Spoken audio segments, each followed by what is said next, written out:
ঢোল তবলা গান বাজনা দিয়ে, ঠিক কিনা? গান বাজনা দিয়ে আমরা আমাদের বিজয় উৎসব পালন করি। দেখেন, বিজয় কোনো মানুষ অর্জন করতে পারে না। বিজয় কার পক্ষ থেকে হয়? আল্লাহর পক্ষ থেকে হয়। বিজয় যে আল্লাহ দেন, আল্লাহ ইচ্ছে করলে ওই বিজয়টাকে আবার ছিনিয়ে নিতে পারেন কিনা? বিজয় আল্লাহ দিয়েছেন, এখন শুকরাতান সেই দিন আমাদেরকে রোজা রাখতে হবে। কিন্তু বিজয়ের দিন আমরা যদি আল্লাহর নাফরমানি করি, হতে পারে এই বিজয় আমাদের কাছ থেকে ছিনিয়ে নিবে। প্রকৃত পক্ষেও তো আমরা স্বাধীনতা পেয়েছি, স্বাধীন একটা ভূখণ্ড পেয়েছি, স্বতন্ত্র একটা পতাকা পেয়েছি, কিন্তু প্রকৃত পক্ষে আজও পর্যন্ত আমরা স্বাধীনতা পাই নাই। বলবেন হুজুর কিভাবে? এইভাবে, এই জমিনে যদি আমরা আল্লাহর কথা বলি, যারা দিন কায়েমের কথা বলে তাদেরকে বাধা দেওয়া হয় কিনা? যদি স্বাধীন হয় তাহলে কিভাবে আল্লাহর জমিনে আল্লাহর কথা বলতে বাধা দিতে পারবে? এর মানে আমরা আজও পর্যন্ত স্বাধীনতা পাই নাই। স্বাধীন ভূখণ্ড পেয়েছি, কিন্তু আমরা ব্যক্তি স্বাধীনতা এখনো পাই নাই। যার কারণে আমাদের এই লাল সবুজের পতাকার বুক ছিঁড়ে বাহিরের রাষ্ট্রের ট্রেন চলার জন্য অনুমতি হয়ে যায়, ঠিক কিনা? কারণ কি? কারণ স্বাধীনতা আমরা দিয়েছেন আসলে প্রত্যেকটা বনি আদমের নতুন একটা বৎসর, নতুন একটা মাস, নতুন একটা সপ্তাহ, নতুন একটা দিন রাত, নতুন একটা ঘন্টা, একটা মিনিট, একটা সেকেন্ড, এটা বনি আদমের জন্য স্বতন্ত্র একটা নিয়ামত। সুবহানাল্লাহ। এই প্রত্যেকটা মুহূর্তের জন্য স্বতন্ত্রভাবে আল্লাহ পাক রব্বুল আলামিনের শুকরিয়া আদায় করা দরকার, প্রত্যেকটা মুহূর্তের জন্য। এজন্য আমরা আবার শুকরিয়া আদায় করছি যেই মালিক আমাদেরকে এই দীর্ঘ একটা বছর সুস্থতার সাথে হায়াত দিলেন। আমরা সকলে আবারও পড়ে নিচ্ছি আলহামদুলিল্লাহ। চিন্তা করে দেখো রে মন, রাত্রি গভীর নিশীতে কেমনে থাকবা একা একা অন্ধকার ওই কবরে। সাথী নাই রে বাতি নাই রে,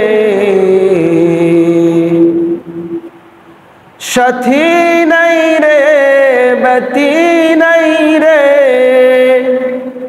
নাই রে নরম বিছানা, একা একা কেমনে থাকবা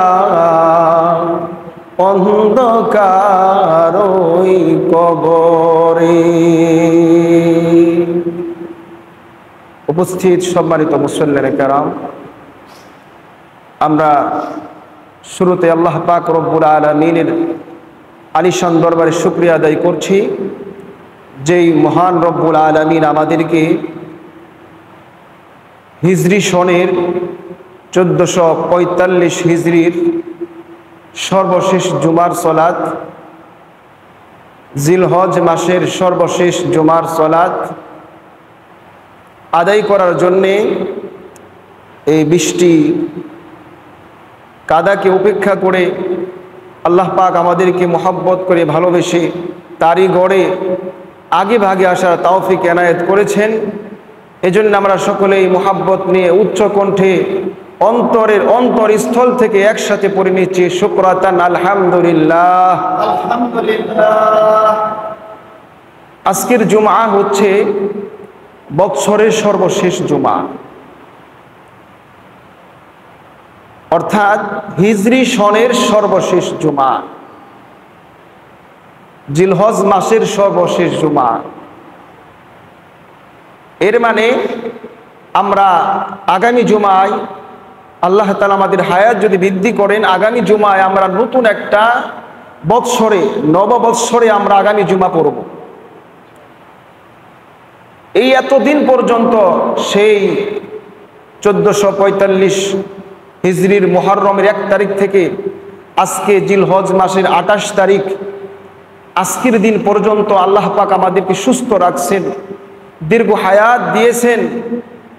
আসলে প্রত্যেকটা বনি আদমের নতুন একটা বৎসর, নতুন একটা মাস, নতুন একটা সপ্তাহ, নতুন একটা দিন রাত, নতুন একটা ঘন্টা, একটা মিনিট, একটা সেকেন্ড, এটা বনি আদমের জন্য স্বতন্ত্র একটা নিয়ামত।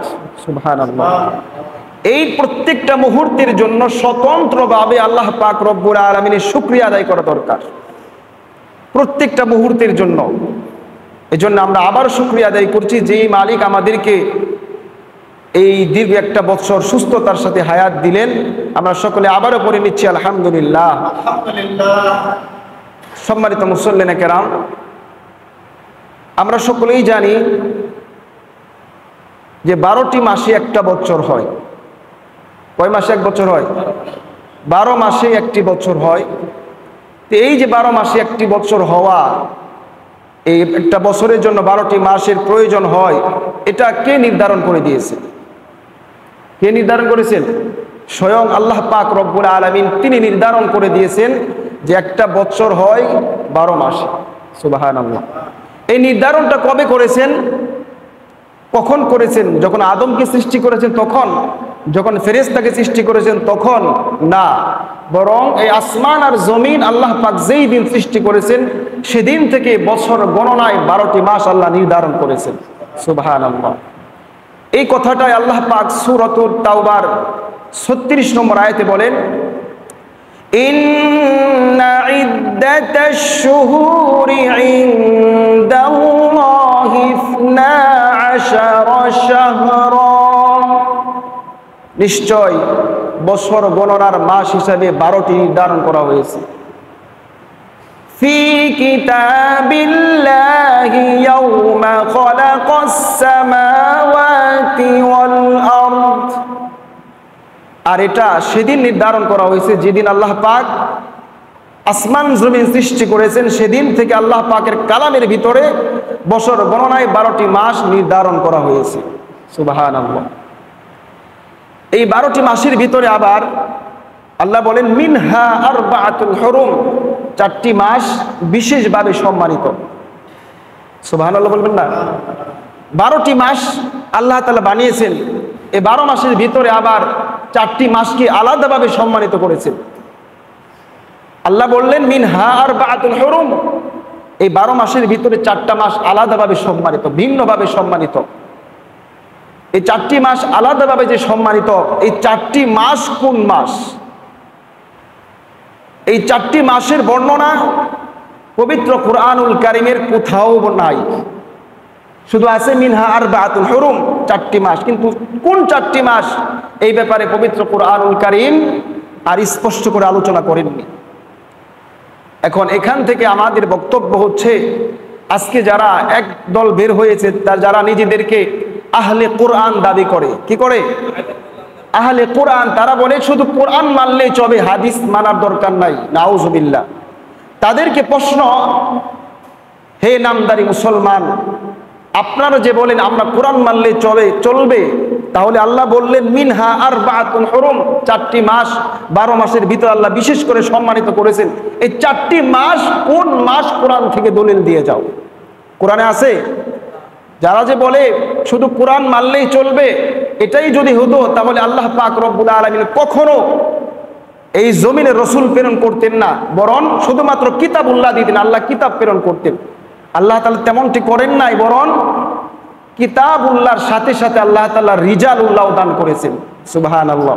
কিতাবকে বোঝার জন্য মানুষের প্রয়োজন, কিতাবকে বোঝার জন্য শিক্ষকের প্রয়োজন, কিতাবকে বোঝার জন্য রসুলের প্রয়োজন। এই জন্য আল্লাহ তাআলা প্রত্যেকটা কিতাব রসুলের কাছে দিয়েছেন। এমন না যে কিতাব পাঠিয়েছেন, কিতাবের কাছে রসুল পাঠিয়েছেন, বিষয়টা এমন নয়।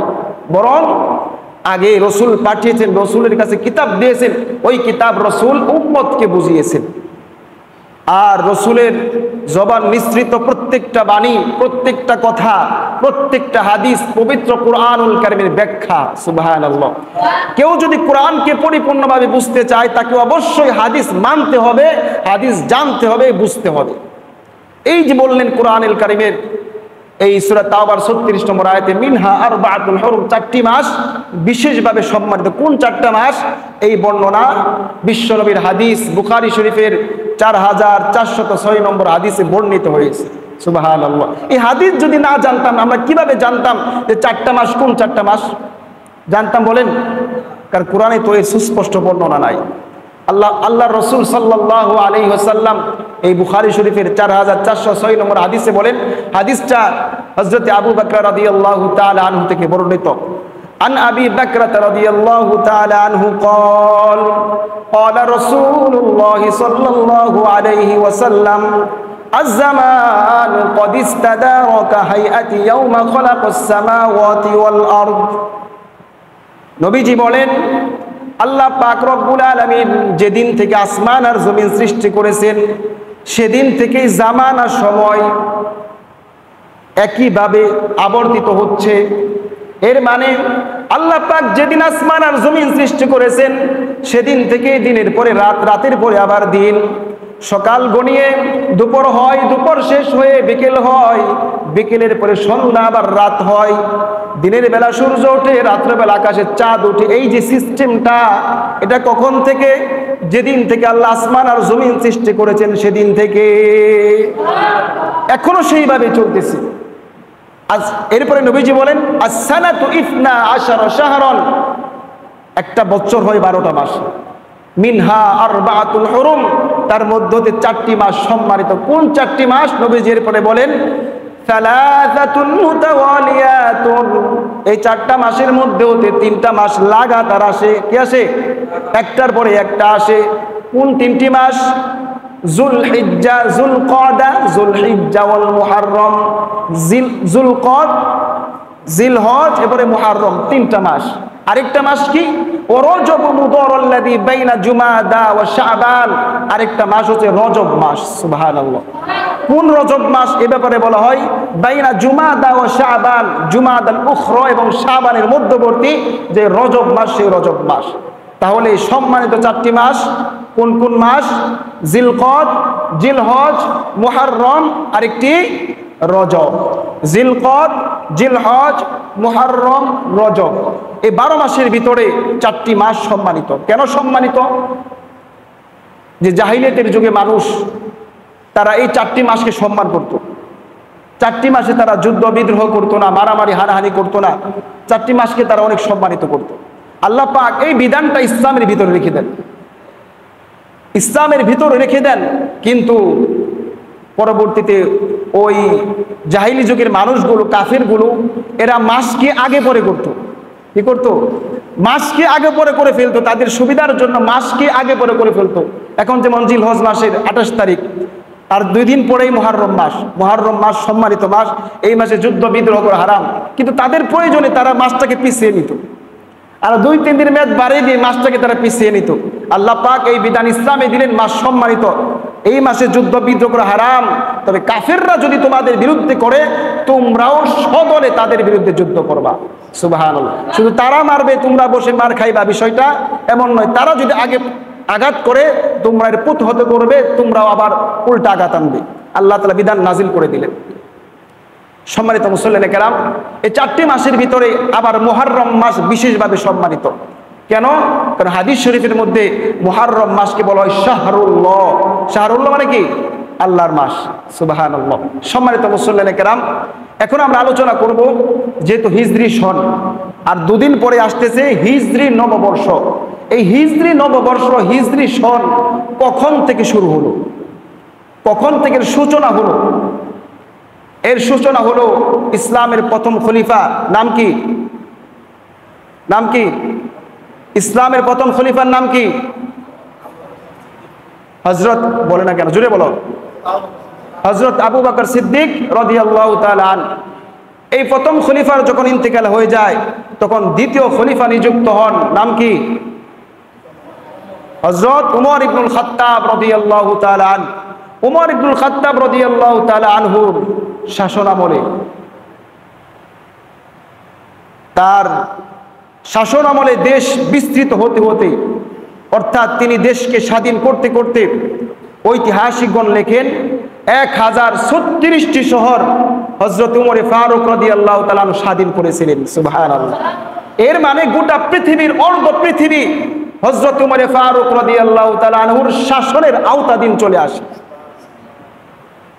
আর সেই সময় নবীজির আরেক সাহাবী ইরাকের বসরা নগরের গভর্নর ছিল, নাম হচ্ছে হযরত আবু মুসা আশআরী রাদিয়াল্লাহু তাআলা আনহু। তিনি এই দ্বিতীয় খলিফা হযরত উমর ফারুক রাদিয়াল্লাহু তাআলা আনহুর কাছে চিঠি লিখলেন, পত্র পাঠালেন, আমিরুল মুমিনিন, আপনি আমাদের কাছে বিভিন্ন সময় বিভিন্ন পত্র পাঠান, রাষ্ট্রীয় আইন কানুন লেখে পত্র পাঠান। ওই পত্রগুলোর ভিতরে যদি আমাদের নিজস্ব একটা ডেট, একটা তারিখ, একটা সন থাকতো, তাহলে আমাদের রাজ্য পরিচালনা করতে অনেক সুবিধা হতো। কারণ তখন তো আর বর্তমান জামানার মতো তো আধুনিক ছিল না। এখন তো মুহূর্তের ভিতরেই বিশ্বের এক প্রান্ত থেকে অপর প্রান্তের খোঁজখবর নেওয়া যায়। কিন্তু তখন চিঠির আদান প্রদান ছিল। একটা চিঠি পৌঁছতে পৌঁছতে প্রায় 3 থেকে 4 মাস চলে যাইত। এখন যদি ডেট না দেই, একটা আইন লিখে দিল, সেটা পৌঁছতে পৌঁছতে 3 মাস। এখন ওই আইনটা কখন চালু হবে, কখন শেষ হবে, যদি নির্দিষ্ট একটা ডেট না থাকে, তাহলে রাজ্য পরিচালনা করা বড়ই কঠিন হয়ে যাইত। এজন্য আবু মুসা আশআরী এই আবেদন রাখলেন দ্বিতীয় খলিফা হযরত উমর ফারুক রাদিয়াল্লাহু তাআলা আনহুর কাছে। হযরত উমর ফারুক রাদিয়াল্লাহু তাআলা চিন্তা করলেন বিষয়টা আসলে গুরুত্বপূর্ণ। তৎকালীন প্রাচীন আরবদের ভিতরে তাদের নিজস্ব কোনো ক্যালেন্ডার ছিল না। তারা রোমানদের ক্যালেন্ডার হিসেবে অনেকেই মানত, অনেকেই মানত না। এজন্য ওমর রাদিয়াল্লাহু তাআলা আনহু সাহাবায়ে কেরামকে নিয়ে পরামর্শ করলেন। চাল্লা খুলে দাও। সাহাবায়ে কেরামকে নিয়ে পরামর্শ বসলেন যে আমরা নতুন একটা বৎসর গণনা করব, নতুন একটা সন যেটা আমাদের হবে। কিছু কিছু সাহাবায়ে কেরাম মত দিলেন যে আমরা যেই বৎসর নবীজি ইন্তিকাল করেছেন, ওই বৎসরকে আমরা প্রথম বৎসর ধরে তারপরে আমরা বছর গণনা করব। আবার কোন কোন সাহাবী বললেন যেই বৎসর নবীজি ইন্তিকাল জন্মগ্রহণ করেছেন, ওই বৎসরকে আমরা প্রথম বৎসর ধরে তারপরে আমরা নতুন একটা ক্যালেন্ডার প্রণয়ন করব। আবার কোন কোন সাহাবী বললেন যেহেতু নবীজি হিজরত করেছেন, যেই বৎসর হিজরত করেছেন, ওই বৎসরকে প্রথম ধরে তারপরে আমরা নতুন একটা ক্যালেন্ডার তৈরি করব। আর এই মতটা জোরালোভাবে দিয়েছিলেন হযরত আলী রাদিয়াল্লাহু তাআলা আনহু। হযরত উমর ফারুক রাদিয়াল্লাহু তাআলা আনহু আলী রাদিয়াল্লাহু তাআলা আনহু মতকে প্রাধান্য দিয়ে তিনি বললেন, যেহেতু ইসলামে হিজরতের মাধ্যমে হক আর বাতিলের মাধ্যমে পার্থক্য হয়েছে, হিজরতের মাধ্যমে হক আর বাতিলের ভিতরে পার্থক্য হয়েছে, এজন্য আমরা হিজরতকে, নবীজির হিজরত যেই বছর করেছে ওই বছরকে বছরের প্রথম ধরে তারপরে আমরা নতুন একটা ক্যালেন্ডার তৈরি করব। সকলে একমত হয়ে গেল, নতুন একটা ক্যালেন্ডার তৈরি হয়ে গেল, হিজরি সন। এখন এই হিজরি সনের প্রথম মাসটা হবে কোনটা, এ নিয়ে সাহাবায়ে কেরাম এই ভিতরে মতনৈক্য দেখা দিল। কোন কোন সাহাবায়ে কেরাম বললেন যেহেতু মাসের ভিতরে সবচেয়ে সম্মানিত মাস কোন মাস, কোন মাস জোরে বলেন, মাহে রমাদান, রমজান মাস 12টি মাসের ভিতরে সবচেয়ে বেশি সম্মানিত, তাহলে আমরা বছরের প্রথম মাস হিসাবে রমজান মাসকে ধরি। আবার কোন কোন সাহাবায়ে কেরাম বললেন যেহেতু নবীজির জন্ম আর মৃত্যু রবিউল আউয়াল মাসে, এজন্য রবিউল আউয়াল মাসকে আমরা বছরের প্রথম হিসাবে ধরি। হযরত উসমান ইবনে আফফান রাদিয়াল্লাহু তাআলা আনহু বললেন আমরা মুহররম মাসকে প্রথম ধরতে পারি। আলী রাদিয়াল্লাহু তাআলা আন হযরতে উমর ফারুক রাদিয়াল্লাহু তাআলা আনহু উসমান ইবনে আফফান রাদিয়াল্লাহু তাআলার মতকে প্রাধান্য দিয়ে তিনি বললেন মুসলমানদের বড় বড় আমল জিলহজ মাসে শেষ হয়ে যায়। রমজান মাসের দীর্ঘ একটা মাস, দিনের বেলা রোজা, রাত্রের বেলা তারাবি নামাজ, আবার জিলহজ মাসে আল্লাহর বড় একটি আমল কোরবানি, আরেকটি আমল হচ্ছে হজ করা। এই যে বড় বড় আমল জিলহজ মাসে শেষ হয়ে গেল, এরপরে মুসলমান বড় বড় আমল থেকে একটা অবসর প্রাপ্তি হয়। এজন্য আমরা বড় বড় ইবাদত যখন শেষ হয়ে যায় তার পরবর্তী মাসকে আমরা প্রথম মাস হিসেবে ধরতে পারি। জিলহজ মাসের পরবর্তী মাসের নাম কি? মুহররম মাস। তখন সাহাবায়ে কেরামের সিদ্ধান্ত অনুযায়ী মুহররম মাসকে বছরের প্রথম মাস হিসাবে ধরা হলো। সুবহানাল্লাহ। তাহলে হিজরি সন শুরু হলো নবীজির হিজরত থেকে, হিজরতকে কেন্দ্র করে প্রথম বছর ধরা হলো, আর এই হিজরি সনের প্রথম মাস ধরা হলো মুহররম মাসকে। আর সেই মুহররম মাস আর দুদিন পরে আমাদের কাছে আসতেছে, অর্থাৎ আমরা নতুন একটা বৎসর পাইতেছি। 1445 হিজরি অতিক্রম করে আল্লাহ তাআলা আমাদের যাদের হায়াত বৃদ্ধি করবেন, আমরা আরেকটি নতুন একটি 1446 হিজরিতে আমরা পদার্পণ করতে পারবো। আল্লাহ তাআলা আমাদের সকলের হায়াতকে আগামী হিজরি নববর্ষ পর্যন্ত হায়াত বাড়িয়ে দেন, সকলে বলে আমিন। মুহররম মাস এটা হিজরি সনে একটা মাস। এই মাসের হিসাব রাখা, হিজরি সনে হিসাব রাখা, এটা মুসলমানদের জন্য ফরজে কিফায়া। কি ফরজে কিফায়া? মানে সমাজের এলাকার কিছু মানুষ রাখলেই চলবে, কিন্তু কেউ যদি না রাখে তাহলে সকলেই গুনাহগার হবে। কিন্তু আমরা অধিকাংশ মানুষ বললে প্রায় 95% বেশি মানুষ আমরা জানি না হিজরি সনে কত সন চলতেছে। তারিখ আর মাসের কথা তো বাদে রাখলাম, কত সন চলতেছে এটাই আমরা জানি না। অথচ এই হিসাব রাখাটা কি ফরজে আইন। আর ইংরেজি সনের কত সন, এত ইংরেজি সন না, আসলে খ্রিস্টাব্দ। কত সন চলতেছে, কত তারিখ, কত মাস আমরা প্রায় সকলেই জানি। এখন অনেকে বলবেন, হুজুর আমরা তো আধুনিক যুগের মানুষ, ইন্টারন্যাশনাল মানুষ, এজন্য আমরা ইন্টারন্যাশনালটা হিসাব রাখি। আমি বলবো ভাই, ইন্টারন্যাশনাল মানুষ ইন্টারন্যাশনালটা হিসাব রাখেন, তাতে তো কোনো সমস্যা নাই। কিন্তু আমরা যেহেতু মুসলমান, আর একজন মুসলমানের, প্রকৃত মুসলমানের কাজ হবে শরীয়তের সাথে সম্পৃক্ত বিষয়গুলোর ব্যাপারে সে জ্ঞান অর্জন করা। এজন্য আমরা সামনে থেকে মুহররম মাস কবে আসে, কবে যায়, কোন হিজরি সন আসতেছে আমরা জ্ঞান রাখবো, আমরা এই ব্যাপারে ধারণা রাখবো। সমাজে এমন মানুষ পাওয়া যায় যে হিজরি সনের মুহররম মাস কবে আসে, কবে যায় তার কোনো ধারণাই থাকে না। আবার অনেকেই মনে করেন মুহররম মাস মানে নির্দিষ্ট একটা দিনের নাম। কেন এই কথা বলেন? কারণ অনেকে জিজ্ঞেস করে, হুজুর মুহররম মাস কবে?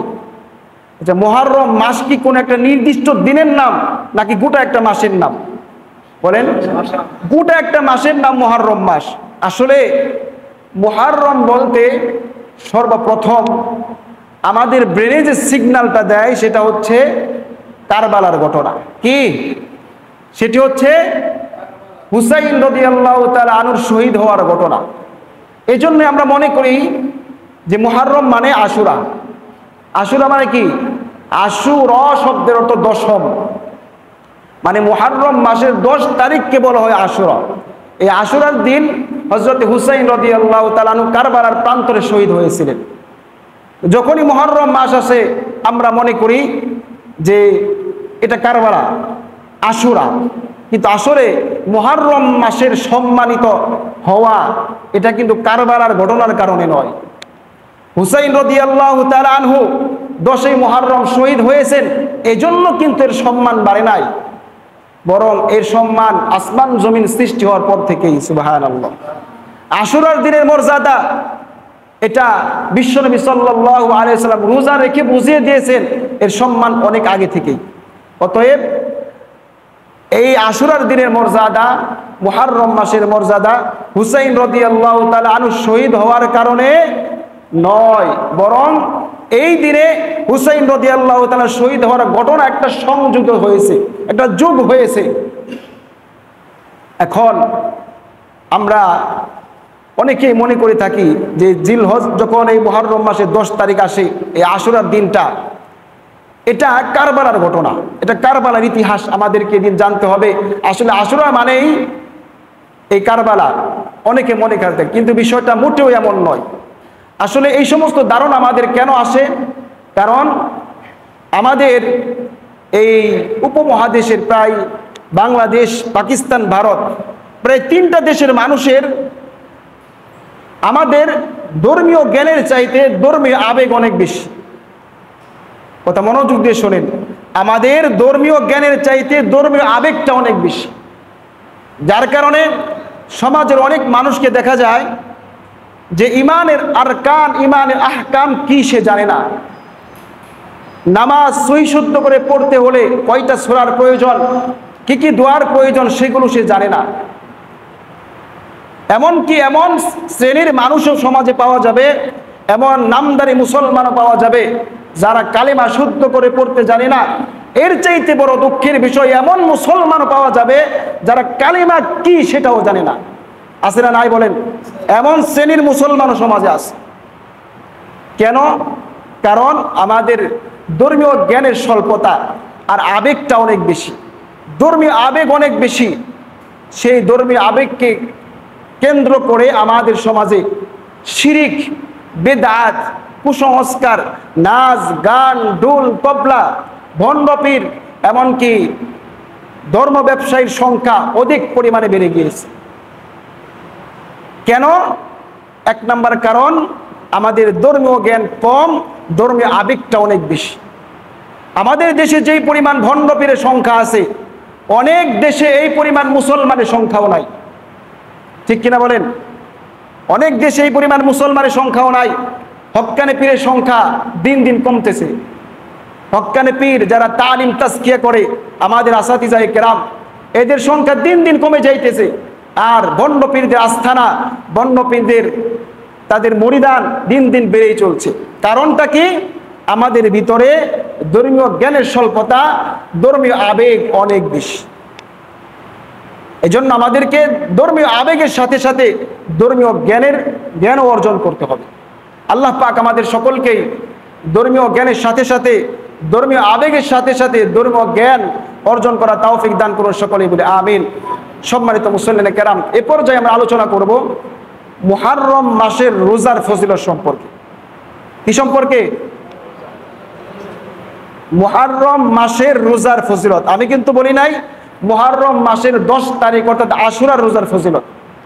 মুহররম মাসের রোজার ফজিলত কি, এই ব্যাপারে মুসলিম শরীফের 2645 নম্বর হাদিসের বর্ণনাকারী হযরত আবু হুরায়রা রাদিয়াল্লাহু তাআলা আন আবি হুরায়রা রাদিয়াল্লাহু তাআলা আনহু قال قال رسول الله صلى الله عليه وسلم أفضل الصيام بعد رمضان شهر الله المحرم। হযরত আবু হুরায়রা রাদিয়াল্লাহু তাআলা বর্ণনা করেন, নবী করিম সাল্লাল্লাহু আলাইহি ওয়াসাল্লাম বলেন, রমজান মাসের পরে সবচেয়ে উত্তম রোজা হচ্ছে শাহরুল্লাহ, আল্লাহর মাস, মুহররম মাসের রোজা। সুবহানাল্লাহ। রমজান মাসের পরে সবচেয়ে শ্রেষ্ঠ মাসের রোজা, সবচেয়ে শ্রেষ্ঠ রোজা হচ্ছে আল্লাহর মাস মুহররম মাসের রোজা। তাহলে এই হাদিসের ভিতরে বিশ্বনবী বললেন মুহররম মাস মানে কি? আল্লাহর মাস।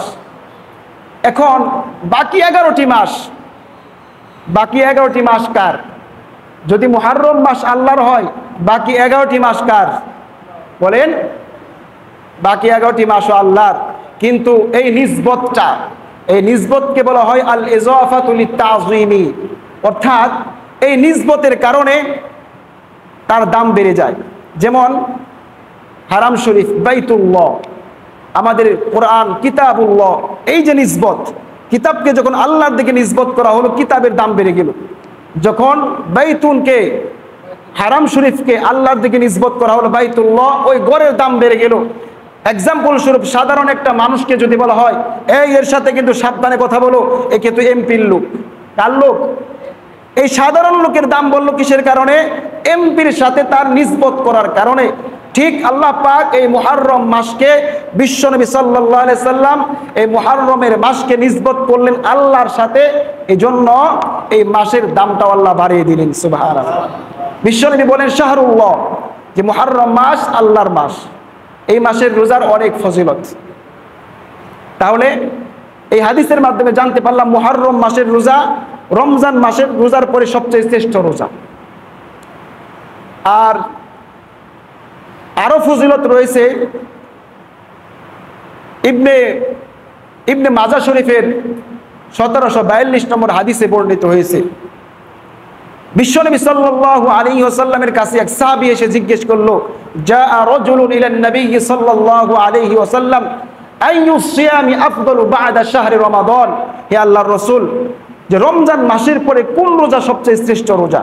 নবীজি বললেন, শাহরুল্লাহ আল্লাযী তাদউনাহুল মুহাররম, আল্লাহর মাসের রোজা যেই মাসকে তোমরা মুহাররম মাস বলে থাকো। সুবহানাল্লাহ। আমরা তো এর আগে শুনেছি শুধু আশুরা দিনের রোজার ফজিলত, কিন্তু আসলে মুহাররম মাসের রোজার ফজিলত অনেক। মুহাররম মাসের রোজাটাই রমজান মাসের রোজার পরে শ্রেষ্ঠ। আশুরার রোজার তো ভিন্ন ফজিলত রয়েছে, কিন্তু মুহাররম মাসের রোজার অনেক ফজিলত। আরো ফজিলত বর্ণিত হয়েছে জামে আত-তিরমিজির 741 নম্বর হাদিস, লম্বা হাদিস, হযরত আলী রাদিয়াল্লাহু তাআলা আনহু থেকে বর্ণিত। আন আলী রাদিয়াল্লাহু তাআলা আনহু قال جاء رجل فسأله رجل فقال أي شهر تأمرني أن تصوم بعد شهر رمضان। এক ব্যক্তি আলী রাদিয়াল্লাহু তাআলা আনহুর কাছে জিজ্ঞেস করলো যে আপনি আমাকে রমজান মাসের পরে কোন মাসের রোজা রাখার জন্য নির্দেশ করেন।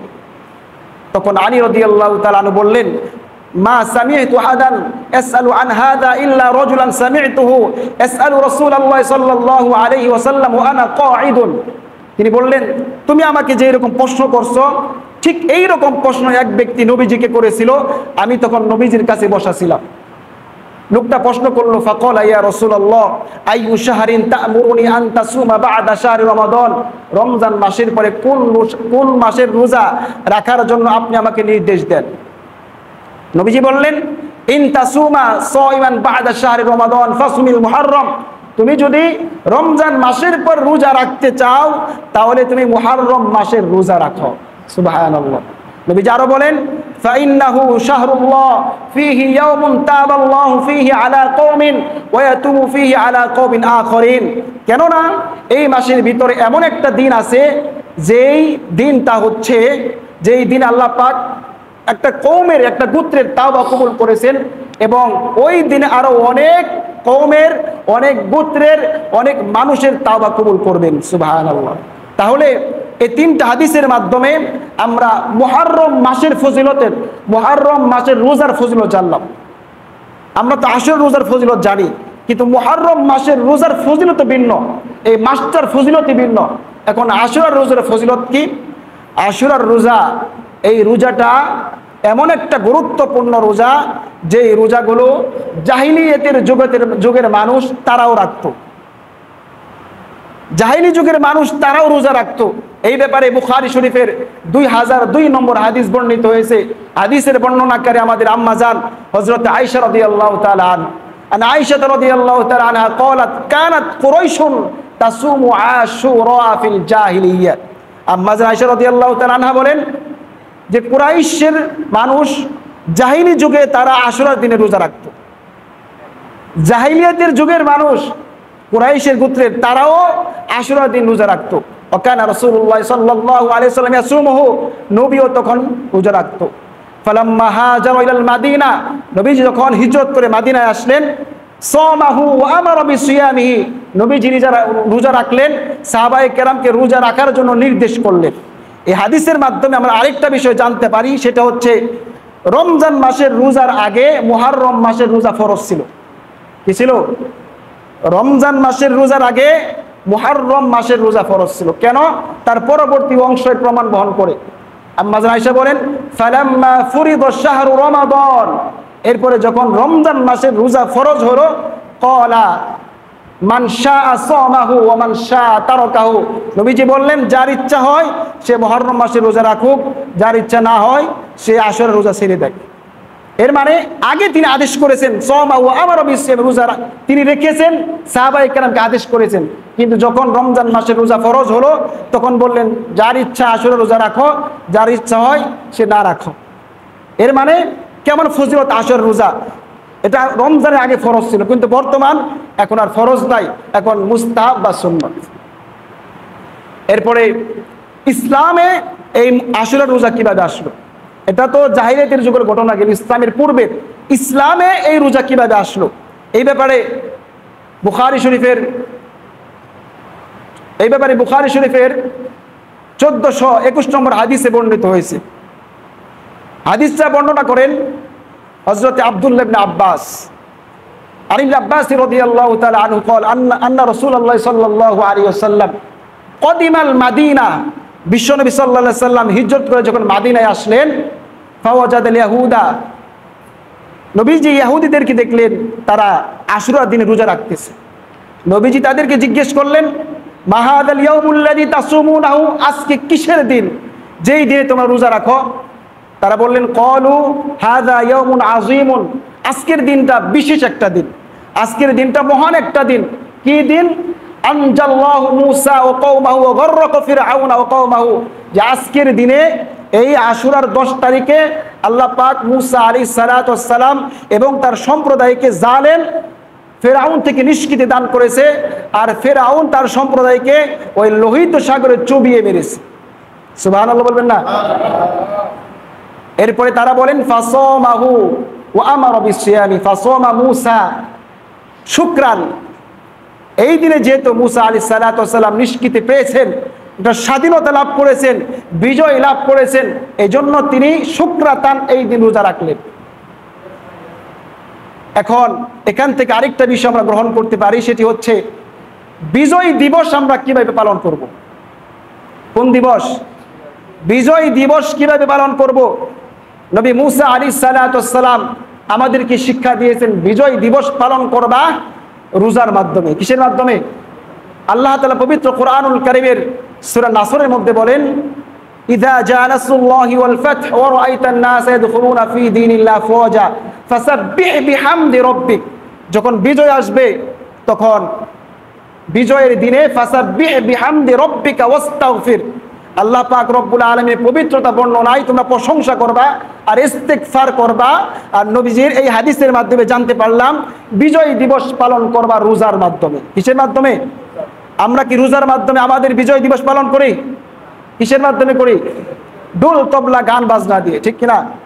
গান বাজনা দিয়ে আমরা আমাদের বিজয় উৎসব পালন করি। দেখেন, বিজয় কোনো মানুষ অর্জন করতে পারে না। বিজয় কার পক্ষ থেকে হয়? আল্লাহর পক্ষ থেকে হয়। বিজয় যে আল্লাহ দেন, আল্লাহ ইচ্ছে করলে ওই বিজয়টাকে আবার ছিনিয়ে নিতে পারেন কিনা? বিজয় আল্লাহ দিয়েছেন, এখন শুকরাতান সেই দিন আমাদেরকে রোজা রাখতে হবে। কিন্তু বিজয়ের দিন আমরা যদি আল্লাহর নাফরমানি করি, হতে পারে এই বিজয় আমাদের কাছ থেকে ছিনিয়ে নিবে। প্রকৃত পক্ষেও তো আমরা স্বাধীনতা পেয়েছি, স্বাধীন একটা ভূখণ্ড পেয়েছি, স্বতন্ত্র একটা পতাকা পেয়েছি, কিন্তু প্রকৃত পক্ষে আজও পর্যন্ত আমরা স্বাধীনতা পাই নাই। বলবেন হুজুর কিভাবে? এইভাবে এই জমিনে যদি আমরা আল্লাহর কথা বলি, যারা দিন কায়েমের কথা বলে তাদেরকে বাধা দেওয়া হয় কিনা? যদি স্বাধীন হয় তাহলে কিভাবে আল্লাহর জমিনে আল্লাহর কথা বলতে বাধা দিতে পারবে? এর মানে আমরা আজও পর্যন্ত স্বাধীনতা পাই নাই। স্বাধীন ভূখণ্ড পেয়েছি, কিন্তু আমরা ব্যক্তি স্বাধীনতা এখনো পাই নাই। যার কারণে আমাদের এই লাল সবুজের পতাকার বুক ছিঁড়ে বাহিরের রাষ্ট্রের ট্রেন চলার জন্য অনুমতি হয়ে যায়, ঠিক কিনা? কারণ কি? কারণ স্বাধীনতা আমরা পেয়েছি, কিন্তু আমরা স্বাধীন ভূখণ্ড পেয়েছি, আমরা স্বাধীনতা পাই নাই। এই জন্য আমাদেরকে বিজয় দিবস পালন করতে হবে রোজার মাধ্যমে, শুকরের মাধ্যমে, ইস্তিগফারের মাধ্যমে। নবীজি হাদিসের আরো পরবর্তী বলেন যে তারা এই ইহুদিরা মূসা নবীর অনুসরে তারা রোজা রাখেন। নবীজি বলেন, ফানাহনু আহাক্কু আউলা বিমূসা মিনকুম, যে তোমরা যতই বলো আমরা নবী মূসার দাবিদার অনুসারী, তা আসলে প্রকৃত পক্ষে আমি নবী মুহাম্মদুর রাসূলুল্লাহ সাল্লাল্লাহু আলাইহি ওয়াসাল্লাম নবী মূসার অনুসারীর বেশি উপযোগ্য, আমি বেশি যোগ্য। এজন্য তিনি রোজা রাখলেন ও আমার বিসিয়ামি, সাহাবায়ে কেরামকে রোজা রাখার নির্দেশ দিলেন। আরেকটি হাদিস আপনাদেরকে শোনাই। আশুরার দিনে ফজিলত কি? আমরা সকলে একটা প্রসিদ্ধ হাদিস জানি যে আশুরার দিনে ফজিলত হচ্ছে সিয়ামু ইয়াউমি আশুরা আহতাসিবু আলাল্লাহ আইয়ুকাফিরু সানাতাল্লাতী ক্বাবলা। কোন ব্যক্তি যদি আশুরার দিবসে রোজা রাখে তাহলে তার পূর্ববর্তী 1 বছরের গুনাহ আল্লাহ পাক রব্বুল আলামিন মাফ করে দেন। সুবহানাল্লাহ। আল্লাহ পাক রব্বুল আলামিন তৌফিক দিলে আগামী জুমা আমরা আশুরার রোজার সম্পর্কে এবং কারবালার ঘটনা, যেহেতু এই আশুরার 10 তারিখেই হযরত হুসাইন রাদিয়াল্লাহু তাআলা শহীদ হয়েছেন, এই শহীদকে কেন্দ্র করে সমাজে অনেক কুসংস্কার আমাদের ভিতরে ঢুকেছে। এজন্য কি কি কুসংস্কার আছে এই বিষয়ে আলোচনা করব এবং সঠিক ঘটনা তুলে ধরা তৌফিক চেষ্টা করব। আল্লাহ পাক রব্বুল আলামিন আমাদের সকলকেই ইসলাম সম্পর্কে সঠিক জ্ঞান অর্জন করে সঠিক আমল করা তৌফিক দান করুন, সকলে বলি আমিন। যারা সুন্নত পড়েন না 4 রাকাত সুন্নত পড়ে নেন।